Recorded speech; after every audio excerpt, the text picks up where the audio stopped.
सबसे पहले तो इन्होंने हुआ ये है, ये लोड शेडिंग क्यों हो रही है? लोड शेडिंग इसलिए हो रही है, जिसको एक तफसीर से हम हज़र साहब ने इसको जो है वो ट्वीट भी किया है और उन्होंने इसके ऊपर बात भी की है।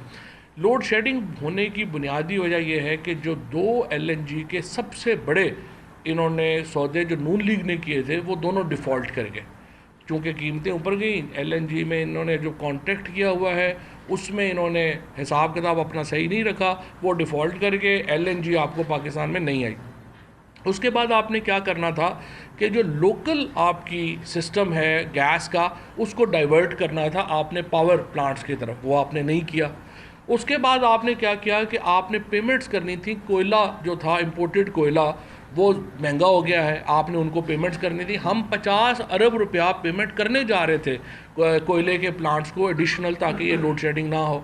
उन्होंने वो पेमेंट नहीं हुई, जिसकी वजह से आपका सारे का सारा अब क्या हुआ है, आपका फर्नेस ऑयल का जो ज़ख़ीरा है वो भी ख़त्म हो रहा है क्योंकि आपने डाइवर्जन नहीं की है।